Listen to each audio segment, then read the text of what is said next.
Central HQs, bem-vindos a mais um vídeo resenha aqui do canal. Eu me chamo Fernando e separei 3 materiais para vocês. Lembrando que nós somos parceiros da loja Liga HQ, se você quer comprar HQ sem sair de casa, com algumas promoções, inclusive, link na descrição. Vamos começar pelo primeiro material, Uma Vida Chinesa, volume 1, publicação da editora Martins Fontes, escrita por Lee Kun-woo e desenhos do Philippe Otier. Galera, essa série será concluída em 3 volumes, esse aqui é o primeiro, e vai contar a história do próprio roteirista, o Lee Kun-woo, ele que passou pela fase desde o Mao Tse-tung até os dias de hoje na China, passando por todas as transições políticas, econômicas e sociais. Um material interessantíssimo, vai mostrar ele quando criança ainda, lá nos idos de 1949, seu pai, uma pessoa certamente um pouco abastada dentro daquele contexto social da China, e você começa a perceber a lavagem cerebral que as pessoas sofriam. Mao Tse-tung não era simplesmente o presidente, o rei do país, ele era quase uma divindade, era algo que as pessoas praticamente rezavam, se ajoelhavam, ai de quem falasse mal do Mao Tse-tung. Obviamente, a política chinesa tinha alguns pontos, pelo menos em tese, interessantes, mas a prática, como as coisas funcionavam, tudo era muito idealista e não ganhava força quando colocado em prática. As pessoas viviam na miséria, elas eram iludidas, passavam por situações realmente de extrema pobreza.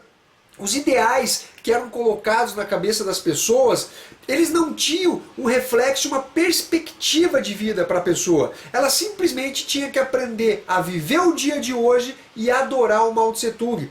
E as promessas muitas vezes eram enganosas. O Lee Kun-woo, ele tinha já desde a infância, na época do colégio, os pensamentos pragmáticos do comunismo. E ai de quem fugisse da regra dos ditames do comunismo pregados pelo Mao Tse-tung. Ele tinha um livro, então você tinha que recitar determinadas passagens do livro. As pessoas faziam algumas interpretações não só absurdas do que Mao Tse-tung falava, mas também o que o próprio Mao Tse-tung falava era absurdo. Tem esses dois lados, é muito interessante acompanhar a criação não só do Lee Kun-woo, como também de toda a sua família, e o que acabou acontecendo com o pai dele, que era considerado uma espécie de traidor do movimento. Já no início da história nós vemos como a China era mal administrada e os planos mal executados. Obviamente tem o fato da China ser um país imenso, né, de grande extensão territorial, e também pelo fato de se passar ali na década de 50, década de 60, então a comunicação ela era realmente mais difícil. Mas, por exemplo, ficou estabelecido que a China tinha que ser maior do que, a economia chinesa tinha que ser maior do que dos Estados Unidos e da Inglaterra. Então, eles iam fazer fornalhas, tá, para fabricar metais. Então, vão fazer fornalha. Eles botavam literalmente todo mundo da vila para trabalhar em favor dessas siderúrgicas, assim, de fabricação de metais. Então, reunia as crianças, os adultos, as mulheres, e eles iam cortando árvores para ter carvão, né, no caso combustível, para aquecer as fornalhas ali e fabricar o metal. Mas isso é tudo feito de forma abrupta, sem planejamento nenhum. Aqui mesmo eles falam, olha, mas não se preocupe, ainda há muitas outras coisas para cortar, para queimar. Então eles iam, devastavam uma floresta, levavam tudo, queimavam, mas tudo feito de forma muito idiota. Então você acompanha todo esse desenvolvimento da história sobre da China, sob o manto do Mao Tse-tung, e você consegue perceber a alienação das pessoas. É um material riquíssimo em detalhes. Estamos falando de uma pessoa que viveu a era Mao Tse-tung. Ele inclusive na última parte acaba se alistando no exército chinês, e mostra aquela coisa de cota de comida, as situações das safras perdidas por questões climáticas, aquela questão da superstição também, que queira ou não acaba influindo na vida das pessoas. É um material que tem uma arte muito condizente com o que quer passar o autor. Eu achei que o desenhista conseguiu captar o que o autor queria colocar nas páginas. Sinceramente, que trabalho sensacional. Aqui já mostra ele querendo fazer alguns traços, né? Aqui, obviamente, ainda não é quadrinho, mas já demonstra um dom artístico do Lee Kun-woo.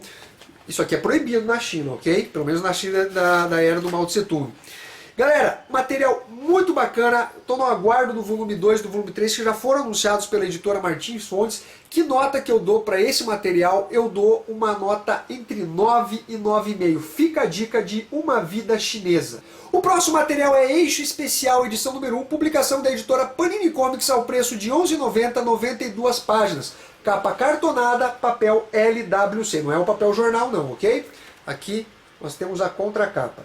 Esse material seria basicamente um anexo, um adendo da saga principal, O Eixo. Eu já fiz resenha do volume 1, dá uma procurada no canal caso você tenha curiosidade. Então aqui nessa edição nós temos a repercussão dos efeitos da saga Eixo, das ações do Massacre Vermelho, que é o Caveira Vermelha com o cérebro do professor Xavier, em Nova York e em outros países, outras cidades. Então não tem exatamente um confronto dos heróis contra o Massacre Vermelho. Nós temos a história aqui do Homem-Aranha, temos história da Kitty Pryde, temos história do Homem-Areia, do Noturno, do Homem de Gelo, do Doutor Destino. Então, galera, é basicamente histórias paralelas do que está rolando na saga principal. O Massacre Vermelho ele está colocando o ódio nas pessoas, fazendo despertar o ódio nas pessoas. Algumas estão sendo afetadas, outras nem tanto. Obviamente tem aqueles que têm uma capacidade maior de resignação, né? E outros que são mais suscetíveis à telepatia. Então o Homem-Aranha na primeira história, por exemplo, ele está na rua e as pessoas estão se batendo nas ruas por motivos fúteis.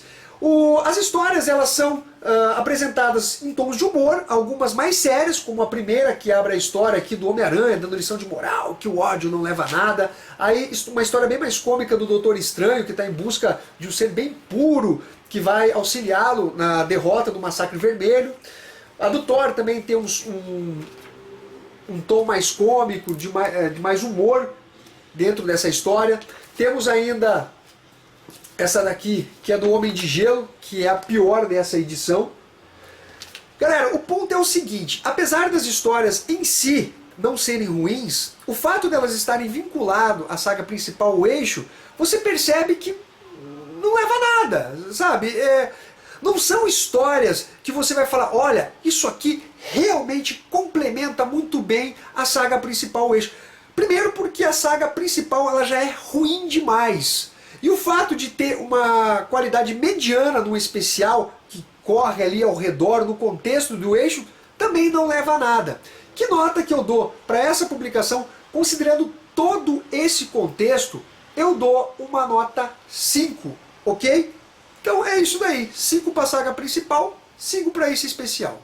Para finalizar, John Constantine Hellblazer Infernal, volume 6, publicação da editora Panini Comics ao preço de R$ 23,90, 180 páginas, compila as edições 72 a 77 da série John Constantine Hellblazer, escrita por Garth Ennis e desenhos do Steve Dillon. Esse aqui é o penúltimo volume, tem o volume 7 de Infernal, né? Que vai encerrar essa passagem mais clássica do personagem, escrita pelo Garth Ennis, acaba no número 83. Nessa história temos um John Constantine de guarda baixa, depressivo, por conta das coisas que aconteceram com ele, envolvendo o Rei dos Vampiros, a perda da sua amada a Kitty, e ele vai rumar para o oeste.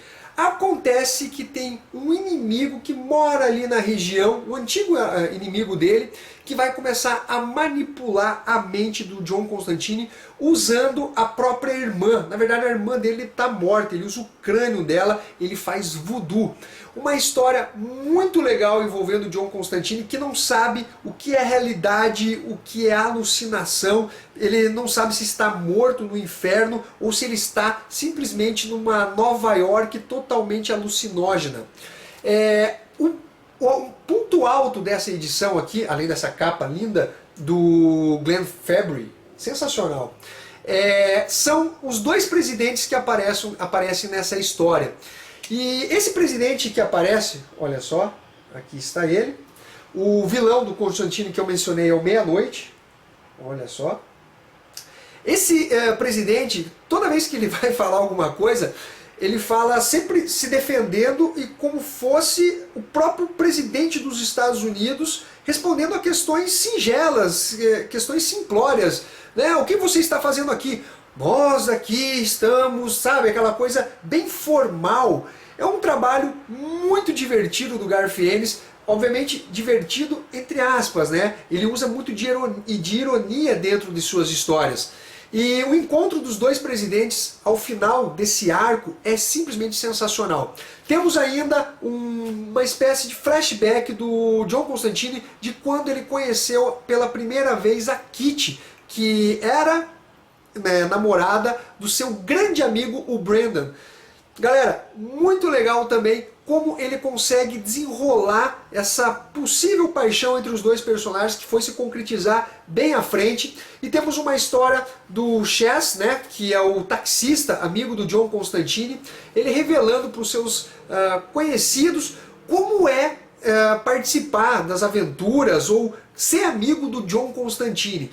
Um material muito legal, ainda que não seja o ápice do John Constantine à frente do Hellblazer, nós temos aqui uma história que se mantém num alto nível de qualidade. Que nota que eu dou para essa publicação? Eu dou uma nota 8,5. Fica a dica. Galera, espero que vocês tenham curtido esse vídeo.